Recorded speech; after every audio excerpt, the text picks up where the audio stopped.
Depression, anxiety आणि stress सध्या खूप कॉमन झालेला आहे. अनेक जण आपल्याला डिप्रेशनमध्ये जाताना दिसतात, की ज्यांना डिप्रेशनमधून ते जात आहेत.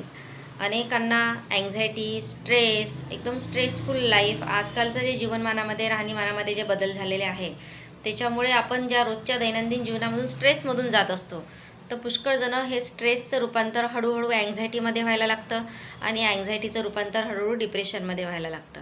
तर डिप्रेशन म्हणजे नेमकं काय? तर डिप्रेशन म्हणजे तुम्हाला कुठे घराच्या बाहेर निघू वाटत नाही किंवा 4 लोकांमध्ये जाण्याची तुम्हाला इच्छा होत नाही किंवा खूप साऱ्या लोकांमध्ये तुम्ही आहात पण तुम्ही बोलत नाही, तुम्हाला कोणाशी बोलू वाटत नाही, एकटं एकटं राहावं वाटते, शांत राहावं वाटते, मनामध्ये एकसारखे विचार असतात, अँक्झायटी असते की कसं होईल, काय करू, किंवा कुठे जायचं असेल तर का करणार मी जाऊन, काय होणार आहे माझ्या हातून, म्हणजे अशी निराशा, निगेटिव्हिटी, नैराश्य. तर ह्या सगळ्या लक्षणांसाठी होमिओपॅथीच्या औषधी खूप चांगल्या प्रकारे काम करतात. कारण जर तुम्ही नुसतं झोपेच्याच गोळ्या घ्याल, त्या डिप्रेशनमुळे हळूहळू इन्सोमनिया व्हायला लागते. इन्सोमनिया म्हणजे तुम्हाला झोप नाही लागणार, रात्री 2-2, 3-3 पर्यंत झोप नाही लागत, झोप लागली तरी अर्धा 1 तास झोप लागते. काही पेशंट सांगतात आम्हाला की जर आम्हाला जाग आली मधात तर मग आम्हाला झोपच लागत नाही.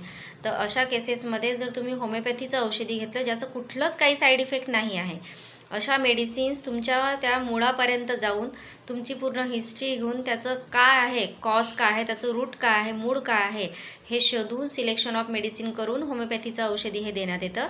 तर तुम्हाला डिप्रेशन असेल, अँक्झायटी असेल, स्ट्रेस असेल किंवा तुम्हाला इन्सोमनियाचा प्रॉब्लेम असेल, अशा कुठल्याही तुम्हाला मानसिक आजारातून जर तुम्ही जात असाल तर नक्कीच आपण होमिओपॅथीच्या औषधीचा विचार करावा. कारण या औषधींचा काही साईड इफेक्ट नसतो आणि हा जो त्रास आहे तुमचा, हा जडापासून हा नष्ट करतो.